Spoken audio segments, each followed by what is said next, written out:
제대로 성질 부리기라는 토픽으로 교회하면 사랑이지라는 제목으로 말씀의 은혜를 받고자 합니다. 신약 성경에 초대교회 두 거장을 말하라고 하면 모두가 다 베드로와 바울이라고 이야기할 것입니다. 초대교회의 담임 목사격인 베드로와 초대교회 첫 파송 선교사격인 바울이지요. 이들은 초대교회 첫 교회의 기틀을 마련하였고요. 사도행전에 나오는 교회 역사와 복음의 확장을 이루었던 분입니다. 그러니까 하나님 마음껏 쓰셨던 두 종이죠. 그렇다면 교회 안에서 성도의 모습이 베드로처럼 바울처럼 되어야 된다는 것은 마땅한 일 아니겠습니까? 그러면서 우리는 하나님께서 초대교회를 만들어 가실 때 어떻게 베드로를 살피시고 만드시고 바꾸어 갔는지 보면서 우리 편에서 교회다움이 이렇게 해야 되겠구나, 성도다움이 이렇게 만들어져야겠구나 라는 관점을 가지고 오늘 말씀의 은혜를 받고자 합니다. 여러분, 첫 번째로 크게 한번 있습니다. 교회는 성도를 깨트리는 곳이다. 여러분, 오늘 본문에 고넬료라는 이탈리아 부대, 그러니까 이탈리아입니다. 그러니까 로마의 정규 부대 장군 백부장, 그 사람은 로마 사람이죠. 정말 그럼 정통 유대인의 베드로 입장에서는 그는 이방인뿐만 아니라 자기 나라를 점령한 점령군 우두머리격인 것이죠. 그런데 하나님께서는 이 고넬료를 구원하시고 또 고넬료의 가정을 구원하시고자 계획하셨기에 그 계획에 베드로를 사용하고자 원하셨습니다. 그런데 문제는 뭐냐? 유대인들은요, 이방인을 공식적으로 인간 취급을 하지 않았습니다. 그냥 개 취급을 했지요. 그게 그들의 전통이고 그들의 율법이었습니다. 그래서 이방인들이 사는 동네에 가지도 않고요, 그들의 집에 들어가지도 않았으며 함께 말을 섞고 식사를 한다, 이거는 있을 수가 없는 일이었습니다. 이건 부정한 일을 행하는 것과 똑같았기 때문이죠. 그런데 하나님은요, 이 복음을 이 유대인에서 벗어나 이방인에 벗어나 온 세계로 전달하기 위한 주님의 계획이 있었기 때문에 이 교회의 수장이었던 베드로를 반드시 깨트려야만 했습니다. 그러면서 오늘 이 본문 이해가 나오는데요, 베드로가 정시에 기도 중에 환상을 보게 됩니다. 11절에 하늘이 열리며 그릇이 내려오는 것을 보니 큰 보자기 같고 내 귀에 메어 땅에 들이웠더라. 그 안에는 땅에 있는 각종 네 발 가진 짐승과 기는 것과 공중에 나는 것들이 있더라. 또 소리가 있을 때 베드로야 일어나 잡아 먹으라 하거늘 베드로가 이르되 시작.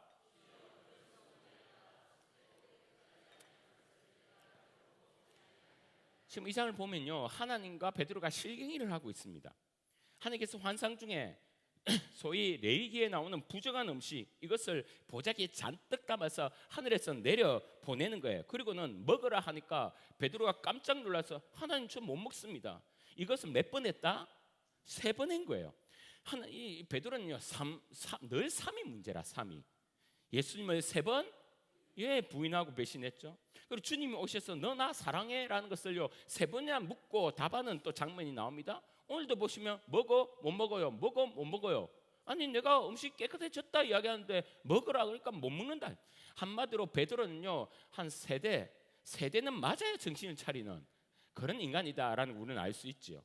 여러분, 지금 이 환상으로요 하나님께서는 그럼 뭘 하고 계시냐? 베드로의 고집, 아집, 그의 가치관, 그의 생각, 그의 뜻을요 말씀으로 팍팍팍 깨트리고 있는 장면입니다. 언제까지? 그 고집이 깨부시실 때까지. 언제까지? 자기의 배움과 가진 것이 가루가 될 때까지. 여러분, 왜 이러냐? 이것은 교회 안에 있는 성도에게 반드시 이루어져야만 되는 본질적인 가정이기 때문입니다. 여러분, 생각해 보십시오. 베드로를 생각해 본다면 이방인은 구원 못 받아. 이방인은 개지, 돼지지. 저 인간들은 상종 못할 인간이야. 우리 민족의 원수야. 아니, 이런 생각으로 꽉 차 있는데 어떻게 고넬료에게 다가가서 복음을 전하고 세례를 베풀고 주의 말씀을 나누겠습니까? 그 속에 이미 사랑이 식어버리고 없는데요, 하나님 역사가 일어나겠습니까? 그러니까 하나님께서는 자꾸 베드로의 자아를 깨트리고 있는 것이죠. 그래서 오늘 본문의 핵심은 뭐냐? 교회는 성도를 깨트리는 곳이다. 성도는 말씀과 상황으로 계속 자기가 깨트려져야만 되는 존재다라는 것이 오늘 말씀의 핵심인 것입니다. 왜 베드로가 깨지고 바울이 깨져야 되고 우리들이 깨져야 되냐? 이유는 단순하죠. 왜요? 우리는 죄인이기 때문입니다.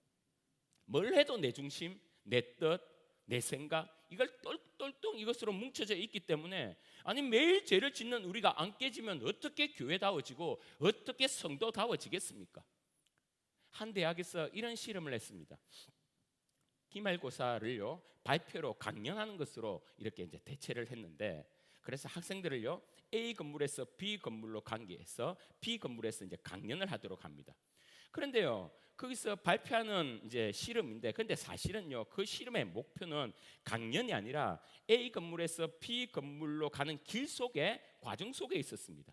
그 사이에 한 사람이 굉장히 아픈 척하면서 뒹구는 그런 상황을 일단 설정해 놓고 그 복도를 막 지나가게 하는 거예요. 그러면서 강연을 발표하러 가는 사람의 그 실험자들이 그 사람을 만났을 때 어떻게 반응하느냐, 우연을 이제 가장해서 설정해 놓고 반응을 보는 것이죠. 어떤 사람은 119를 부르고 응급 조치를 할 사람이 있고, 누구는 그냥 발만 동동 구르다가 그냥 이렇게 어쩔 수 없이 그냥 지나가는 사람도 있고, 어떤 사람은 그냥 보고도 외면하는 사람이 있고 이렇더랍니다. 왜 이렇게 다를까? 지금 도와줘야 될 상황인데 왜 이런 다른 상황이 벌어질까? 실험해 보니까 그 이유가 우리는 그 사람의 됨됨이나 그 사람의 성격이나 그 사람의 살아가는 환경 때문에 다르다라고 생각할지 모르지만, 그것이 아니라 그 차이는 의외로 타이밍이란 것입니다.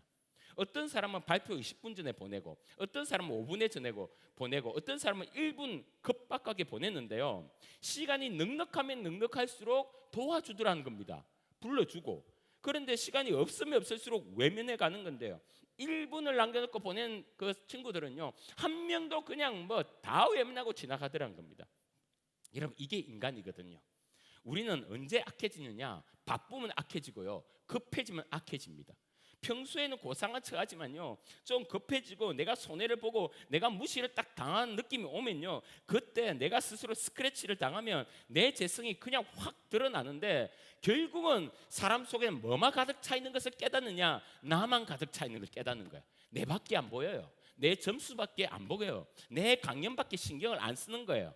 그래서 여러분, 우리가 악한 상태가 언제 드러나냐? 그때가 언제냐? 우리가 일반적으로 언제 제일 많이 드러납니까?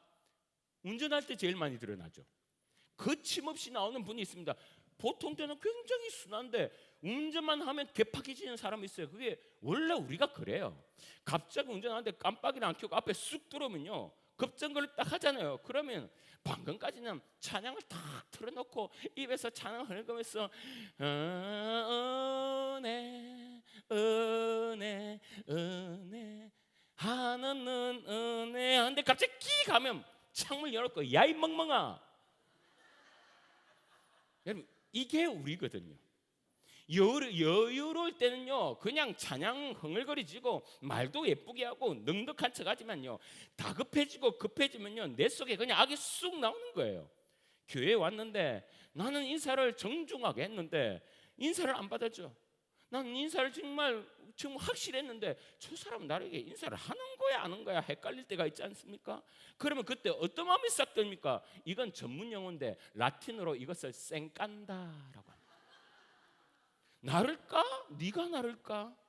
막 앞에서 뭐 쏟아 나오는 거예요. 여러분 수준이 이 정도인데, 이 수준을 가지고 세상의 빛과 소금으로 살아라고 주님 명령하셨는데 우리가 안 죽고 안 깨지면 되겠냐 말입니다.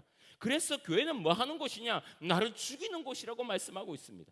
그래서 우리는 여기서 가루가 돼야 되고요, 반죽된 진흙이 되어야 하나님이 쓰시고자 하는 아름다운 그릇으로 바뀌게 되는 것입니다. 여러분 가루면 소리가 납니까 안 납니까? 어르신들은 그게 뭐죠? 용각산 있잖아요. 용각산. 이 소리도 아닙니다. 저 소리도 아닙니다. 용각산은 소리가 나지 않습니다. 여러분 가루를요 때린다고, 가루를 찌른다고 무슨 느낌이 있습니까? 여러분 칼로 찌르면 아픈 이유가 뭡니까? 아직도 내가 덩어리이기 때문이에요. 덩어리에 찍히면 아프죠. 덩어리가. 그런데 밀가루를 칼질해 보십시오. 가루에다가 망칠질 해보십시오. 아무 피해가 없고요, 때리는 사람 손만 아픈 거 아닙니까? 근데 여러분 어떤 사람도 그 기질과 그 성질과 그 자존심이 깨어져서 가루가 안 되면, 여러분 평소는 모릅니다. 그냥 급하고 또 바쁘고 고넬료 집으로 이방인 집으로 들어가라 이런 일이 자기의 생각과 다른 일이 딱 터지면요, 그때 내 자아와 내 기질과 내 자존심이 나오는 거예요. 덩어리 노릇하는 겁니다. 시기하고 질투하고 삐지고 교만 떨고 무시하고 생난리치고. 그래서 여러분, 우리 성경에는 맨날 나오는 게 뭡니까? 주님은 토기장이요, 우리는 지덕이다. 주님이 가장 빚기 좋은 상태가 바로 반죽된 진흙 아닙니까? 예레미야 18장 6절에 이런 말씀 있죠. 여호와의 말씀이니라, 이스라엘 족속아, 이 토기장이가 하는 것 같이 내가 능히 너희에게 행하지 못하겠느냐. 시작.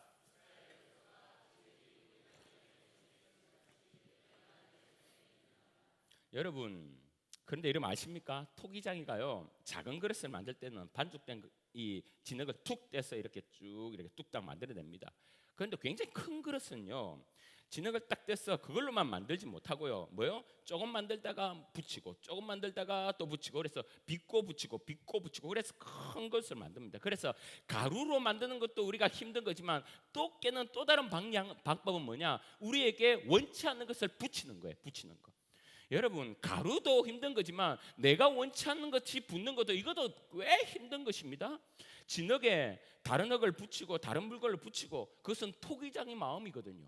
그래야지 가장 멋진 그릇으로 주님이 플랜해서 만드시거든요. 그래서 주님이 다 알아서 교회에다가 붙이고요, 성도들에다가 붙입니다. 그래서 교회는요, 어떤 사람이 와도 웰컴하고 환영해야 됩니다. 할렐루야. 그래, 교회는요, 잘난 사람 못난 사람 있고요, 잘 나가는 사람 못 나가는 사람도 있고요, 예쁜 사람 못생긴 사람도 있고요, 착한 사람 못난 사람, 도시 출신 시골 출신, 전라도 사람 경상도 사람, 내 스타일 남 스타일, 모든 사람이 다 어울려서 이 교회라는 대구 천국에 붙어 있어서 아름다운 교회 그릇이 된다고 주님이 말씀하고 있는 것입니다. 스미스 목사님이 계십니다. 1960년대 70년대 저도 참 많이 존경했고, 그 당시에 목사님들은 이분을 굉장히 존경을 했습니다. 미국의 갈보리 채플 교회 담임으로 굉장한 큰 교회를 이루셨는데요, 미국의 1960년대 베트남 전쟁이 일어난 그때 미국에 꽤 전쟁이 오래되니까요, 베트남 전쟁이요, 반전 운동이 막 일어나고 있었습니다. 미국 분위기가 심상치 않았어요. 시대적 저항 운동이 막 일어나면서 이 저항 문화가요, 미국 젊은이 사이부터 막 일어나기 시작했는데, 그 붐을 타고 나서 어떤 문화가 생기는데, 그게 뭐냐면 히피 문화였습니다. 여러분, 히피 아시죠? 딱 느낌이 조금 태폐적이고요, 대마초 같은 걸 많이 피웠고 마리아나 같은 것을 많이 피고 그랬습니다. 일단 히피들은 안 씻어요. 여러분, 대부분의 사람들이요, 더러워요. 그래서 머리를 엉망으로 길게 다니고, 양발도 안 신고 신발도 안 신고 맨발로 다니고 모욕을 안 하고, 그래서 옆에 가면 냄새가 나고 그랬습니다. 얼마나 더럽겠냔 말이에요. 논팽이처럼 맨날 기타 하나 둘러매고 노래 일은 안 하고 노래만 부르고, 그런 이제 사람들이, 이 젊은 미국 사람들이 주류가요, 히피 문화로 쭉 빠져가고 있었습니다. 그런데 그런 문화에도 묘하게요, 자생적으로 신앙을 가진 그 히피족들이 있었습니다. 성령께서 일하셨던 것이죠. 예수님을 마음에 품고 마음에 영접하고. 그런데 문제는 뭐냐? 일반 교회들이 그들을 받아줄 수가 없었습니다. 막상 교회를 가려고 하면 교회들이요, 너 일단 머리 자르고 와, 너 일단 가서 모욕 좀 하고 와, 신발은 신고 와, 그렇게 하는데, 이 히피 문화에 그들의 삶이 그런데, 그들의 문화인데 어떻게 그것을 버리고 교회에 오겠습니까? 그래, 늘 거절당하는 거예요. 그때 갈보리 채플교회 이 척 스미스 목사님이 기도 중에 성령의 감동을 받습니다. 여러분, 이 목사님 사진을 보면 굉장히 클래식하고요, 굉장히 고지식하게 보이고요, 보수적이에요. 젊은이들과 그렇게 어울리는 그런 느낌의 스타일이 아닌데, 성령님께 하나님께 설득을 당합니다. 그래, 하나님께서 저들에게 나가서 복음을 전가하고 그들도 교회 구성원으로 받아들이라고 말씀하셨으니 내가 받아들여야지 하고, 그때부터 맨발족 히피족을 이제 받아들이기 시작합니다. 교회에 처음에 성도들이 꽤 반응이 안 좋았습니다. 카페트 버린다고, 이상해야 된다고, 교회 더러워진다고. 카페트는 다시 깔면 되는 거 아니겠습니까? 그러고 난 다음에 이 척 스미스 목사님과 교회가요, 이 히피족의 문화를 확 열어줬는데요, 그들을 열어주니까 스스로 지저스 무브먼트라고 예수 운동이라고 부르면서 커피하우스 무브먼트라고, 그 안에 자그마한 이 무대에서 노래를 부르고 찬양을 부르고, 또 그들은 이제 이렇게 음악을 좋아하니까요, 그럼 막 쭉쭉 하도록 열어주었다는 거예요. 그 안에 러브송 밴드라고 5인조가 있는데, 척 지라드라는 리더가요, 처음 교회 와서 예수를 믿게 되고, 그 팀들이 와서 예수를 또 영접하게 하면서요, 그들이 잘 불렀던 그 노래가 막 이 이 대마초나 이런 걸 막 피면서 불렀던 노래거든요. 그런데 그들이 변화되고 나서 그 노래를 개사를 내서 좀 바꾸어서 이렇게 부르는데요. 그것이 복음성가의 첫 출발이었습니다. 그래서 대표적인 것이 첫 노래가 작은 불꽃 하나가. 여러분 아마 좀 오래되신 분은 아실 건데요. 제가 청소년 때 굉장히 많이 불렀거든요. 작은 불꽃 하나가 큰 불을 일으켜 곧 주위 사람들 그 불에 몸 녹이듯이. 뒷부분에 뭐라고 되어 있냐면요, 주님의 사랑 이같이 한번 경험하면 그의 사랑 모두에게 전하고 싶으리. 마리아나를 경험한 것이 아니라 예수님을 한번 경험하면 모든 사람에게 복음을 사랑을 전하고 싶다고 고백한 거예요. 그러면서 음반을 제작하고 회사까지 만들어서 그 첫 출발이 CCM인 것입니다. 여러분 이렇게 처음으로 찬양 집회라는 문화를 일으키면서 그 고등학교 그 아이들에게 학교마다 가면서요 몇천 명이 모인 그 학교에서 찬양 집회를 일으키고 복음을 전했는데 여러분 600명이 한꺼번에 회심하는 역사가 일어납니다. 놀라운 역사들이 일어나는 거예요. 여러분 어떻습니까?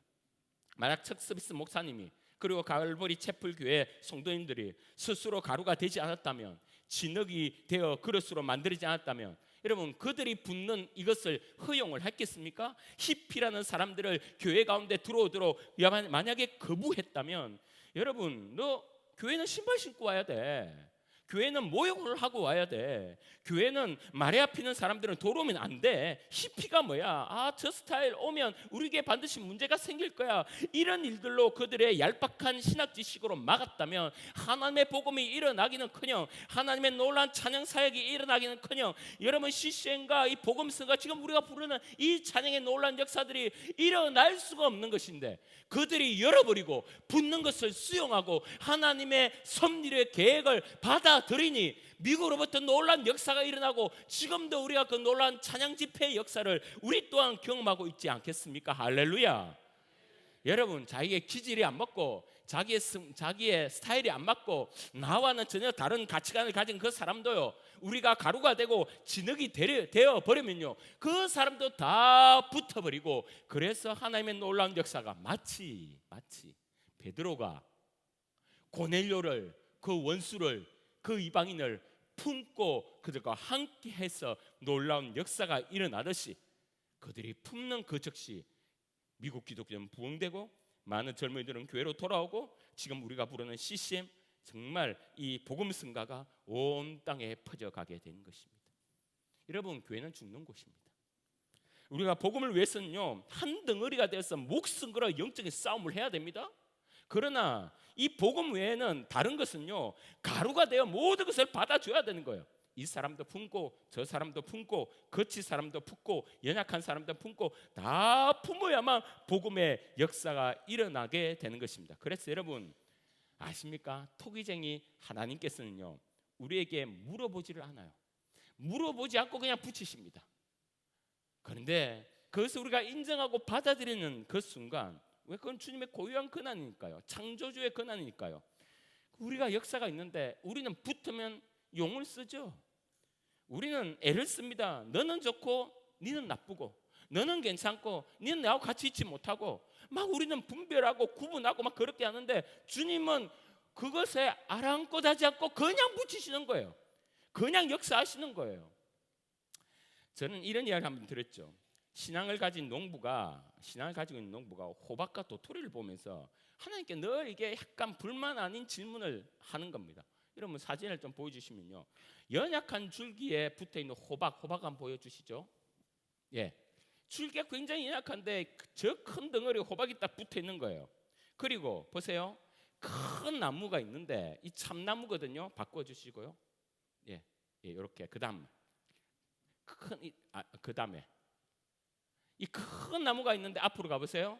이 도토리가 이렇게 붙어 있는 거예요. 아주 중얼거리는 거예요. 하나님 왜 이렇게 연약한 줄기에 이 무거운 호박을 달았습니까? 줄기가 약하니까 호박이 땅에 붙어버리지 않습니까? 하나님 저 이해가 좀 되지 않습니다. 그리고 이 튼튼한 큰 나무에 왜 이렇게 가벼운 도토리를 이렇게 달아두셨습니까? 이게 호박이 달려야지요. 하나님 이거 좀 바뀌어야 되는 것 아닙니까? 이런 불만 아닌 불만을 가지고 있었던 거예요. 근데 며칠 후에 농부가 큰 이 참나무 아래서 낮잠을 자고 있는데 이마에 뭐가 톡 하나 떨어지는 거예요. 이 도토리가 톡 떨어진 겁니다. 그 순간 엄청난 깨달음이 생긴 거예요.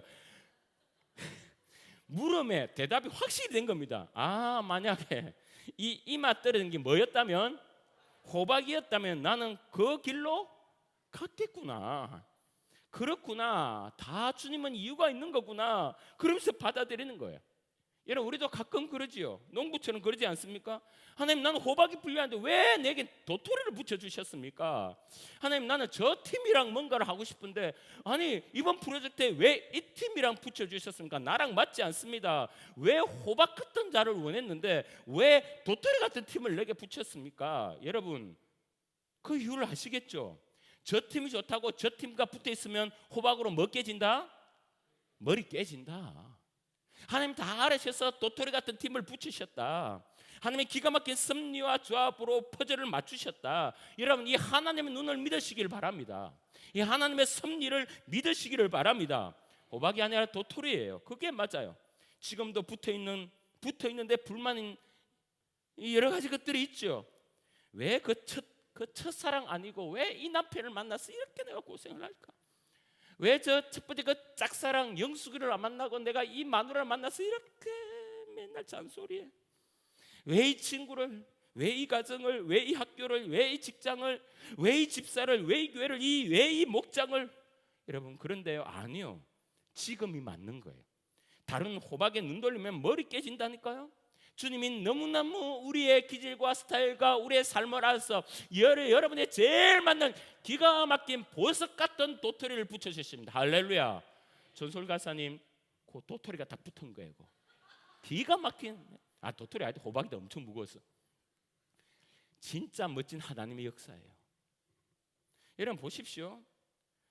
나중에 보면요, 그 사랑과 그 환경 때문에 내가 주님을 딱 붙들게 되고요, 세상에 빠지지 않게 되고요, 성도로서 제대로 살아가게 됩니다. 그러면서 여러분, 성도에게는, 교회에게는 사람뿐만 아니라 어떤 일도 붙여주십니다. 일이라는 걸 붙여줘요. 그래서 우리가 겪는 그 어떤 일도요, 하나님이 붙여주세요. 그래서 우리가 맞이하는 모든 일에는요, 여러분 한번 따라해 볼까요? 사건은 있지만 사고는 없습니다. 이게 무슨 말이냐? 성도에게 일어나는 그 어떤 좋든 나쁘든 일이든 내 눈에는 어떻게 보이든 간에 그 일은요, 나를 망치게 하는 사고가 아니라 나를 멋진 그릇으로 만드는 사건이라는 거예요. 이러면 사고라는 단어를 제가 국어사전을 찾아보니까 뜻밖의 일어난 나쁜 일 이렇게 풀어놨더라고요. 그럼 사건은 뭐냐? 일상적으로 일어난 일과 다른 특별한 일 이렇게 적어놨어요. 그러면 생각해 보십시오. 성도에게 뜻밖의 나쁜 일이 있습니까?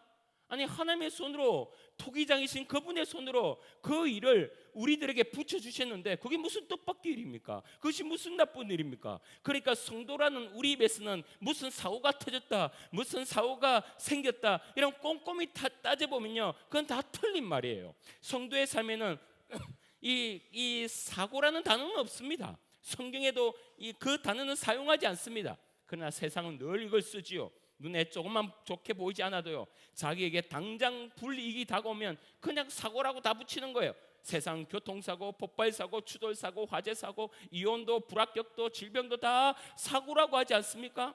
그러나 삶 속에 사고가 터졌다고 여기지만요, 하나님은 아니라는 거예요. 우리에게 붙어진 덕지덕지 붙어있는 모든 일들이 사고가 아니야. 그건 다 사건이야. 너를 아름답고 거룩하고 멋지고 크게 만드는 복된 사건이야 라고 주님께서 말씀하고 있는 것입니다.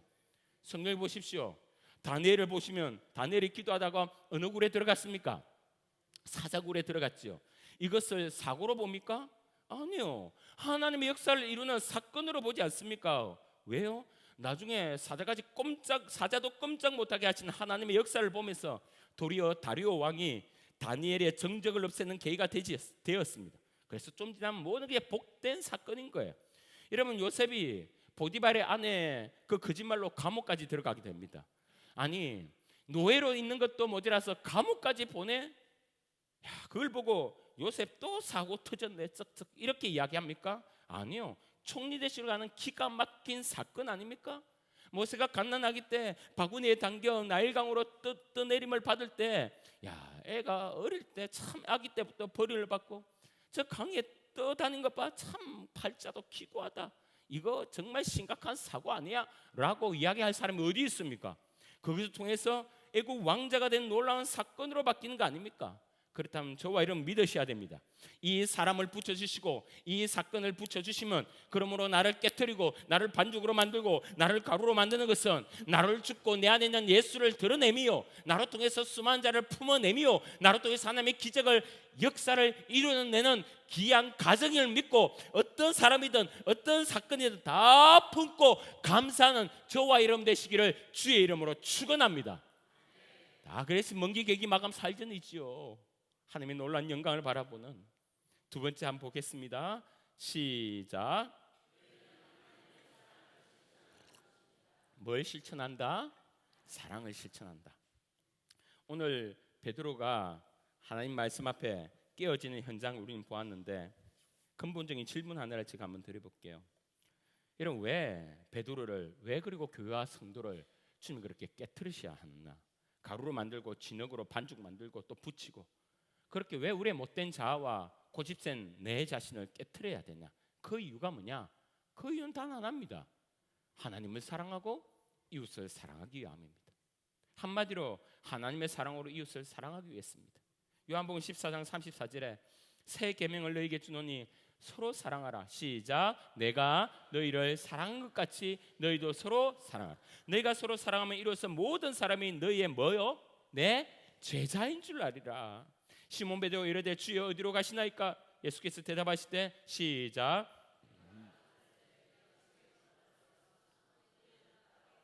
이런 베드로에게, 제 아들에게 예수님께서 십자가 지시 전에 바로 전에 남긴 말씀이 너희들 서로 사랑해. 12제자들 너희들부터 먼저 사랑해. 그럼 뭐라고요? 내 제자인 줄 알 거야.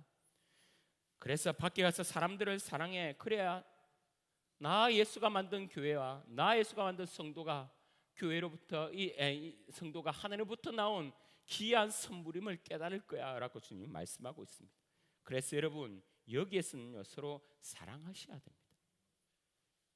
왜 깨어져야 합니까? 왜 깨어져야 하냐? 사랑하기 위해서. 여러분, 내가 가루가 되지 않는 이상 저 사람의 말투가 얼마나 거슬리고, 저 사람 이해 안 되는 태도가 얼마나 거슬리고, 저 사람의 스타일이 얼마나 스트레스 받겠습니까? 그러나 사랑하면 다 품을 수 있는 것 아닙니까? 그래서 자꾸 사랑이란 본질을 놓치고 그것 없이 교회가 뭔가 하려고 하면 모든 것이 다 엉망진창이고 꽝이 되는 거예요.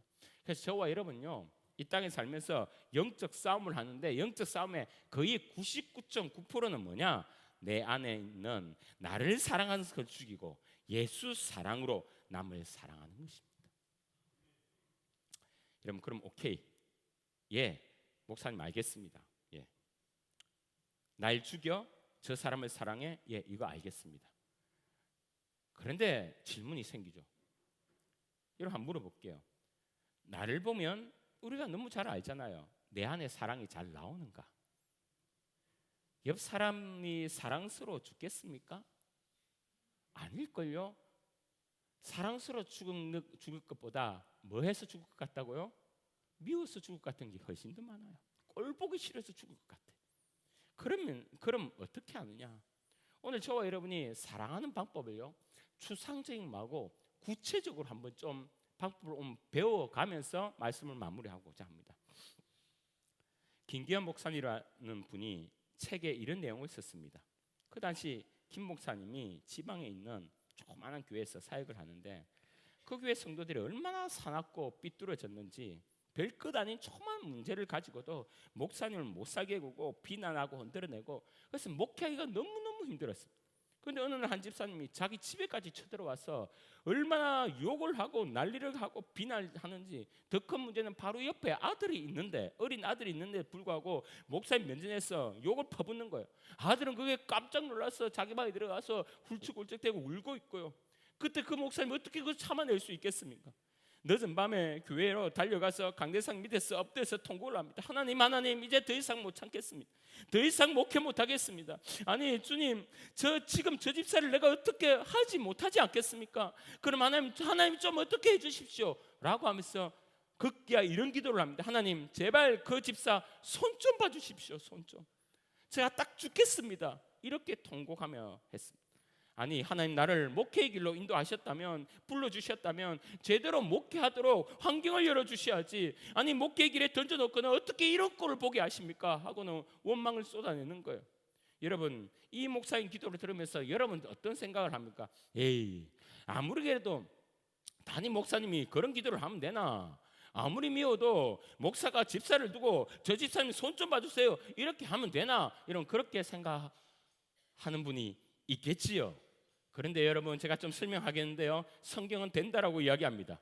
적어도 성경은 그렇게 해야 된다고 생각합니다 라고 이야기합니다. 제가 이야기를 한번 해볼게요. 이 부분을 두고 어느 목사님이 설교를 하시는데 다윗 이야기를 꺼내는 거예요. 김기현 목사님과 비교도 안 될 만큼 심하게 고통당한 사람이, 사울 왕으로 통해서 고통당한 사람이 다윗 아닙니까? 근데 다윗은요, 수십 년 미친 듯이 자기를 죽이려고 했던 그 사울 왕을 두고 이런 기도를 드렸습니다. 얼마나 억울하고 얼마나 사울이 미웠으면 하나님 앞에서 기도가 무시무시한데요. 김기현 목사님 기도는 잽도 안 되는 거예요. 그때 한번 이 기도를 소개를 한번 드린 적이 있습니다. 시편 109편으로 가봅시다. 9절에 제가 한번 읽어볼게요. 그의 연수를 짧게 하시며, 다윗이 적군 또 사울을 포함해서 모든 원수를 두고 하는 말입니다. 그의 직분을 다인이 빼앗게 하시며, 그의 자녀는 고아가 되고 그의 아내는 가부가 되며, 한마디로 뭡니까? 빨리 죽여달라는 거 아닙니까 저 사람을. 그리고 그의 자녀들은 유리하며 구결하고 그들의 황폐한 집을 떠나 빌어먹게 하소서. 자녀들을 다 거짓걸로 만들어 달라고 기도하고 있는 것입니다. 고리대금하는 자가 그의 소를 다 빼앗게 하시며, 그가 수고한 것을 낯선 사람이 탈취하게 하시며, 도둑맞고 사기 좀 당하라 이 말인 것이죠. 그에게 인내를 베풀 자가 없게 하시며, 그의 고아에게 은혜를 베풀 자도 없게 하시며, 그의 자손이 끊어지게 하시며, 그의 후대에 그들의 이름이 지워지게 하소서. 몇 대가 3대가 멸종되게 해달라는 그런 기도를 드린 겁니다. 이게 성군 다윗이 하는 기도가 맞나? 하나님의 마음에 합한 자라고 인정받은 다윗의 기도가 맞나? 여러분, 이게 다윗이 기도한 건 맞거든요. 시편은 신학자들을 이 시를요 저주의 시라고 이야기합니다. 근데 이 저주의 시가요 한두 군데가 아니에요. 제가 아는 것만 해도요, 시편 35편, 58편, 59편, 60편, 69편, 70편, 147편, 140편, 한두 군데가 아니고 다윗이요 이런 저주의 시를 함께 다 쏟아낸 거예요. 여러분, 아무리 원수 같지만 이런 시를 하나님 앞에 기도로 하면 되나 생각할 수 있지만, 여러분, 저는 이 부분을 두고 다윗의 위대함을 봅니다. 여러분, 다윗이 사울을 두고 하나님 앞에서 저주를 퍼붓는 이 기도를 드렸지만, 다윗은 한 번도요 자기 손으로 사울 왕에게 또 원수에게 보복한 적이 없어요. 칼을 빼낸 적이 없어요. 사울이 죽이려고 온 군대를 풀어 날뛸 때요 그들을 보복하지 않았고요. 그리고 두 번이나 사울 왕을 살려주었습니다. 왜 그랬을까? 그의 마음이 어땠기에? 말씀이 이럽니다. 사무엘하 1장 4절에 다윗이 그에게 이르되 일이 어떻게 되었느냐? 네가 내게 말하라. 그가 대답하되 군사가 전쟁 중에 도망하기도 하였고 무리 가운데 엎드려져 죽은 자도 많았고. 시작. 사울이 죽으니까 어떻게 반응하냐? 11절에 이에 시작. 다윗이 자기 옷을 잡아 찢으며 함께 있는 모든 사람도 그래하고 사울과 그의 아들 요나단과 여호와의 백성과 이스라엘 족속이 칼의 죽음으로 말미암아 저녁 때까지 울며 금식한. 우리 같으면 수십 년 나를 괴롭히는 그 원수 중에 원수인 그 사울 왕이 죽었는데, 야 10년 먹은 체중이 오늘 그냥 싹 내려가네. 오 속 시원하다. 우리 잔치 벌리자. 이러면 이게 맞을 것 같은데, 그 죽음 앞에 다윗은 자기 옷을 찢고 울고 밥을 안 먹었다는 거예요. 잔치 벌리커녕 이런 방을 합니다. 여러분, 이게 뭘 말하느냐? 어떻게 원수 같은 인간은 그에게 이런 마음을 가질 수 있느냐? 그 이유는 방금 보았던 기도 때문이죠. 다윗이 저주의 기도가 사울을 향한 이 미움을 해결하였고 미움을 넘어 사랑하고 있음을 보게 된 것입니다. 여러분, 여기에 비밀이 있어요. 그는 속에 분노가 차올 때마다 사람에게 간 것이 아니라 하나님 앞에 다 쏟아낸 거예요. 터질 것 같은 이 분을 주님께 다 쏟아낸 거예요. 하나님 제발 보고만 있지 마세요. 어떻게든 이걸 좀 만들어 주세요. 주님 어떻게 이걸 보고 가만히 두십니까? 라고 하면서 모든 결과를 주님께 다 맡겨드린 것입니다. 여러분, 그렇다면 우리 성도가 어떻게 미움을 다루는지 알 수 있지요. 어떻게요? 다윗처럼 주님께 다 쏟아내셔야 됩니다. 그래야 사람에게 쏟지 않고 결국 사람을 품을 수 있는 거예요. 여러분, 그러면 다윗은 다른 사람에게는 몰라도 오직 예수님 하나님께만 자기의 감정, 자기의 성질, 자기의 분노, 자기의 억울함 이걸 숨기지 않았어요. 하나님 앞에 숨기지 않고 다 쏟아내니까요. 놀라운 역사가 있었지 않습니까? 그런데 만약에 주님께 쏟아내지 않았다면 성군은커녕 복수의 화신이 되고 우울증에 자기 명예 못 채우고 죽었을 겁니다. 이 김기현 목사님이 그 집사님이 뭐 정말 잘못되라고 쫄딱망이라고 마음을 담아 간절하게 소망을 가지고 그 하나님께 기도의 제목으로 올려드렸겠습니까? 그러면 그건 목사도 아니지요. 그건 담임 목사도 아니지요. 그런데 여러분 때로는 우리도 남편이 갑자기 미울 때 그런 하소연을 주님 앞에 하지 않습니까? 하나님 그냥 그 남편 저 가다가 확 자빠지게 해주세요. 좀 빨리 데려가 주시든지. 그럼 그렇게 말할 때가 있지 않습니까? 그럼 정말 남편이 가다가 확 자빠지도록 이런 마음과 정성과 뜻을 다해서 기도한 겁니까? 아니지요. 주님 앞에 기도한 건 아닙니까? 하나님 나 정말 힘듭니다. 나 좀 도와주세요. 억울해서 못 살겠습니다. 가슴이 터질 것 같습니다. 날 좀 위로해 주세요. 내 남편 좀 바꿔주세요. 그 기도로 주님께 쏟아낸 것 아닙니까? 여러분 여기서 아주 중요한 미움을 해결하는 영적 원리가 있습니다. 미움이란 감정은 하나님께 쏟아낸 자는 미움에서 자유하게 됩니다. 할렐루야. 그러나 반대로 미움을 사람에게 쏟아낸 자는 그 미움을 자기 안에 품게 되고 반드시 그 미움은 영적인 살인으로 가게 되는 것입니다. 보십시오. 미움 감정을 하나님께 쏟아 기도를 드렸던 다윗과 미움 감정을 자기가 해결하려고 했던 이 사울 왕의 결과는 완전히 다르죠. 다윗은 자유했죠. 우울증에 걸리지 않았죠. 공황장애에 걸리지 않았죠. 힘든 시기를 이겨냈죠. 그러나 사울 왕은 미쳐가기 시작했고 이성을 잃어버렸습니다.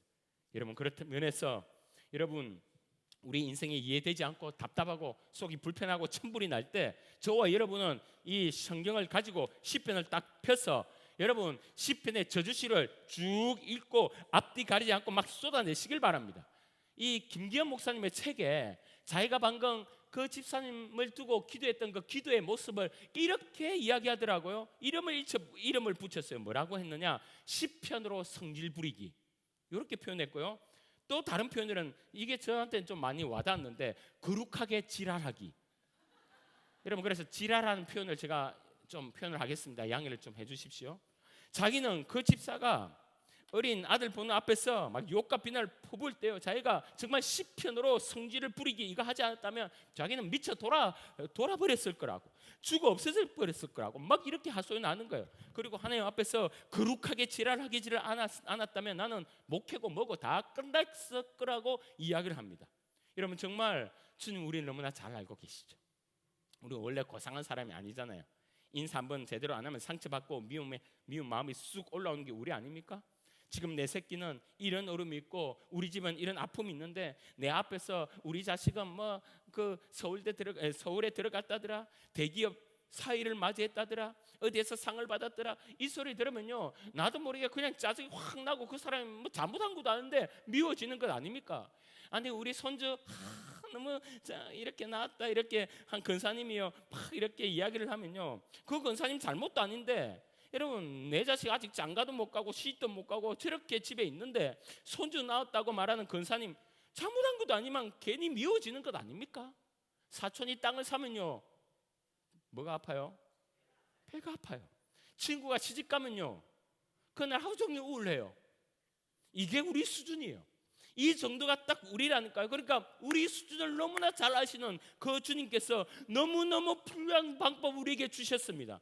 주님이 말씀하시는 거예요. 김지세야 너도 그럴 때 다윗처럼 해. 나에게 다가와서 다윗처럼 쏟아부어. 말씀 붙들고 성질 부려. 기도로 지랄을 좀 들어봐. 그렇게 되면 내가 들어줄게. 그리고 너 마음을 아름답고 귀하게 만들어줄게. 그 미움이 아름다운 사랑으로 나의 마음을 쏟아서 너를 바꾸어줄게 하는 것이 오늘 주님의 메시지 아니겠습니까? 할렐루야.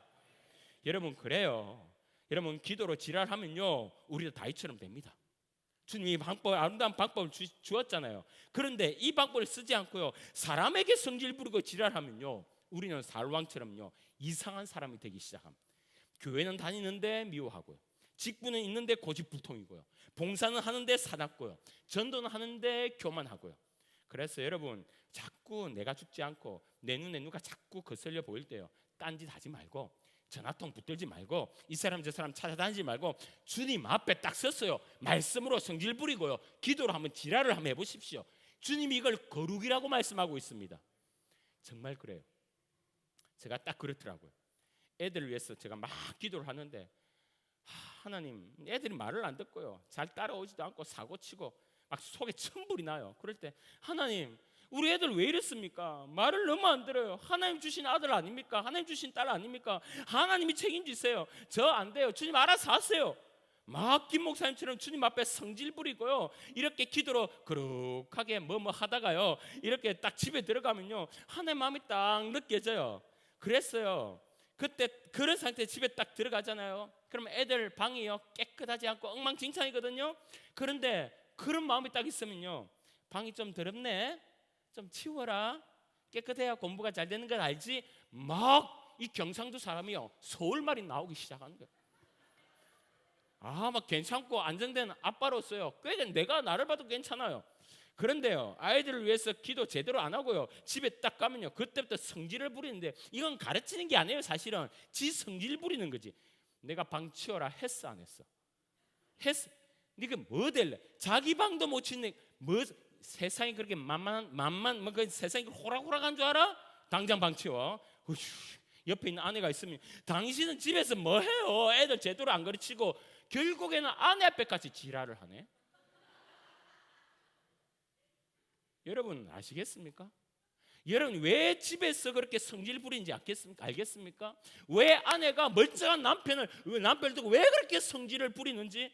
기도로 성질 부리지 않으니까 남편을 때리잡고 남편을 붙들고 남편에게 뭘 한다고요. 지금 똑같아요. 남편은 왜 그런 줄 알아요? 기도 안 하니까, 기도로 하나님께 모든 것이 쏟아지지 않으니까 그냥 술을 의지하고요 술 한잔 먹고 집에 들어가서 온갖 성질과 지랄을. 여러분 방금 말씀드렸습니다. 저주의 시간 몇 가지 있습니다. 한 6, 7가지가 있어요. 그러면 시들 앞에 여러분 집에 오늘 가셨어요. 꼼꼼히 하나씩 그 위에 멘트를 딱 적어 놓으세요. 이 시는 남편이 꼴 보기 싫을 때, 이 시는 자식 새끼 정말 지어받고 싶을 때, 이 시는 정말 말도 안 통하고 평소 날 열받게 하는 김 과장과 부딪혔을 때, 이 시는 직장에서 말도 안 되는 일을 시킬 때, 이 시는 은근히 나를 왕따시키는 그 친구를 만날 때, 그거를 10번이고 20번이고 막 읽는 거예요. 그 남편이 꼴 보기 싫을 때 이 말씀을 가지고 막 기도하는 거예요. 하나님 저 인간 좀 어떻게 해주시고요. 가다가 돌에 걸려 회딱 뒤집어지게 하시고, 그런데 주님 뼈는 안 부러지게 했어요. 왜냐면 돈은 벌어야 되니까. 어쨌든 간에 정신 바짝 차리게 해주시고요. 막 이렇게 막 기도하면요 남편이 올 거 아닙니까? 여보 뭐해? 그러면 이미 기도로 성질을 다 부렸으니까 당신이 해서 지금 기도하고 있잖아. 여러분 좋잖아요. 마음 미워한 마음도 없어지고 상대방은 기분 좋고, 여러분 이렇게 하면 누이 좋고 외부 좋고 도랑치고 임도 보고 마당 쓸고. 여러분 혹시 오늘 교회 다니면서 시시거리는 집사님 있을 겁니다. 늘 한두 명 있어. 제가 보니까요 매주마다 돌아가면서 성질을 부려요. 돌아가면서 뭘 한다고요. 있어요. 오늘도 분명히 있을 겁니다. 오늘도 어디서 기분이 팍 상했는지 여기 왔어요. 인상 꽉 쓰고요 돌아다니는 인간이요 한두 명은 꼭 있어요. 여러분 그러면요 그 분을 보고요 삐지고 말투가 사납고 민사다 그러면요 교회 와서 막 성질 부리고 막 그렇게 하면요 여러분 그 옆에서 같이 덩달아 그 사람에게 성질 부리지 않고요 그냥 마음속으로 기도하세요. 하나님 저 집사님 주님 앞에 성질 부리고 주님 앞에 기도하면서 지랄하게 하소서. 그러면 주님 앞에 가서 그 성도는 주님 앞에서 역사받고 주님 앞에서 해결받고 주님 앞에서 은혜받고 새롭게 되는 것 아니겠습니까? 그 사람과 함께 같이 성질 부리면 그게 교회의 시험이고 어려움 아니겠습니까? 여러분 그렇게 하실 때 역사가 일어나는 거예요. 하나님께 다 기도하세요. 하나님께 다 쏟아내세요. 고상한 척 하지 마세요. 저와 여러분은 벗겨놓으면요 다 죄니고요 내 성질 하나 못 다스리는 그런 인간들입니다. 그래서 기도하고 하나님 앞에서 그 놀라운 주의 사랑 우리가 받아내셔야 되는 거예요. 할렐루야. 말씀을 맺겠습니다. 이제 곧 추석이네요. 추석하면 대부분의 사람들이 부모님과 또 친지들과 형제들을 만나기 위해서 여러분 또 채비를 하고 멀리 떠나지 않습니까? 추석 위에는 뭐가 증가된다? 이혼율이 증가된다. 그거는 뭐 팩트입니다. 추석이라 뭐 함께 모여서 여러분 약간 어색하지만 그래도 찌진 딛고 고기 굽고 상다리 뭐 부러지도 꽉 차서 밥상머리에 딱 앉아있어 있지만요 사실은 불편하게 짝이 없는 집들이 한두 군데가 아닐 거예요. 그러면서 또 이상한 또 이런 사람들은요 형제나 며느리가 또 가시밭기 말을 하나 툭 던지죠. 형님은 아버지한테 뭐 했어요? 난 시집갈 때 숟가락 하나 받아놓는데 아니 재수 씨는 집까지 받았잖아요. 뭐 이렇게 하면서 또 서로 끓기 시작하면요 그때부터는 서로 소름이 쏟아지고 큰 싸움이 나는 거예요. 여러분 혹시 여러분 중에 추석하면 아니 가족하면 마음에 상처가 있는 분이 있습니까? 그런 사건이 있나요? 말 못할 울분이 있나요? 서름이 있나요? 여러분 그냥 가면 안 돼요. 그냥 가면 그것은 난리나요. 우리는 가는 이유가 뭡니까? 영혼 구원이고 그들에게 복음 전함이고 예수 믿는 사람이 형제로서 어떻게 그들에게 사랑을 전하는지 그런 사명을 가지고 우리가 가야 되는데 우리 안에 그것이 있으면 그게 잘 안 된단 말이에요. 그래서 저와 여러분요 오늘 다윗처럼 김기현 목사님처럼 시편으로 성질 부리고 거룩하게 기도하면서 쏟아내시고 가야 돼요. 여기에서 소름, 여기에서 아픔, 여기에서 괴로움, 여기에서 여러 가지 답답함 여기서 다 쏟아내고 가실 때 여러분 추석은 복되고 행복한 주님의 복된 날이 될 줄을 믿습니다. 여러분 다 깨부셔야 돼요. 나를 다 깨부셔야 돼요. 그때 하나님의 역사가 일어나고요. 어떤 것이 붙어도 하나님 내게 가장 소중한 도토리를 붙여주셨구나라고 믿음으로 감사하셔야 돼요. 그럴 때 주님의 놀라운 역사가 있습니다. 인간은 몰라요. 오직 주님만 나의 아픔을 알아요. 피부치 내 남편도 몰라요. 내 아내도 모르고요. 내 자식도 몰라요. 아무리 설명해도 몰라야 먹어요. 그러나 내 사랑하는 주님은 어떻게 보면 내보다 더 내 마음을 잘 알아요. 그분께 쏟아내셔야 탈이 없어요. 그분께 성질 부려야 탈이 없어요. 오늘 이 시간 찬양 부르며 기도할 때 주님께 그냥 쏟아냈어요. 하나님 고상한 척 했지만 내 모양 내 꼴 아시지요? 주님 오셔서 나를 바꾸어 주소서. 나를 깨트려 주소서. 나를 새롭게 하소서. 주님 앞에 이 찬양으로 영광 돌리며 나가겠습니다. 왜 나만 겪는 고난이라고.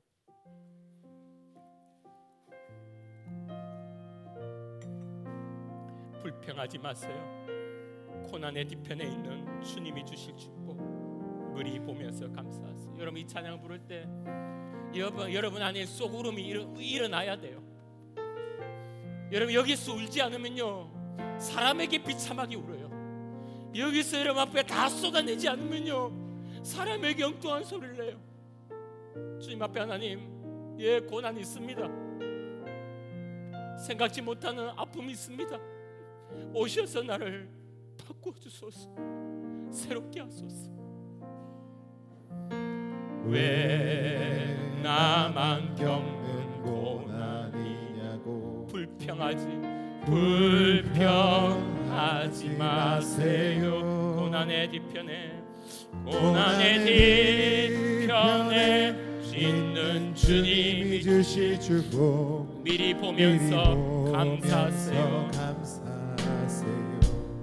너무 견디기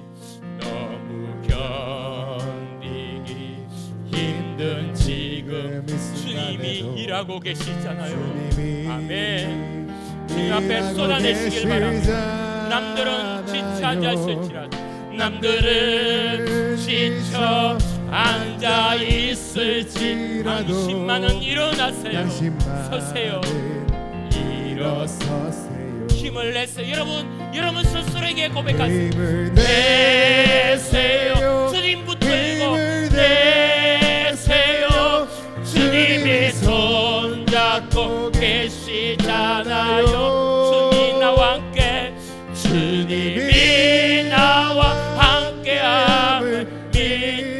어떤 역경도 어떤 고난도 이길 수 있잖아요. 왜 이런 슬픔 찾아왔는지 왜 이런 슬픔 주님 앞에 우리의 마음을 쏟아냈길 바랍니다. 원망하지 마세요. 당신이 잃은 것보다 당신이 잃은 것보다 주님께 받을 충만 은혜 감사하세요. 은혜 감사하세요. 너무 견디기 힘든 이 순간, 너무 견디기 힘든 지금 이 순간에 주님이 여러분 일하고 계십니다. 여러분 믿으시고 주님 붙들어 일하고 주세요. 계시잖아요. 아멘 아멘 아멘. 남들은 지쳐 앉아 있을지라도 당신만은 일어서세요. 당신만을 여러분 두 손을 불끈 한번 찬양해 보겠습니다. 힘을 내세요. 힘을 내 주님의 손 아멘 아멘 계시잖아요.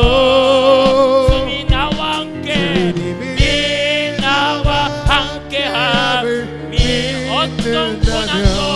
어떤 고난도 주님께 우리의 모든 아픔을 다 쏟아내세요. 힘을 내세요. 힘을 내세요. 주님이 손 잡고 계시잖아요. 주님이 나와 함께함이 어떤 고난도 우리 한 번만 더 고백하겠습니다. 너무 견디기 힘든 지금 이 순간에 주님 앞에 나아가세요. 주님의 존재 앞에 나아가세요. 남들은 지쳐 앉아 있을지라도 당신만은 일어서세요. 아멘. 여러분 자녀를 향해서, 여러분 남편을 향해서 일어서 힘을 내세요. 힘을 내세요. 주님이 손 잡고 계시잖아요. 주님이 나와 함께함을 어떤 고난도 견딜 수 있잖아요. 주님 앞에 이 시간 기도합니다. 하나님, 나를 깨뜨려 주시옵소서.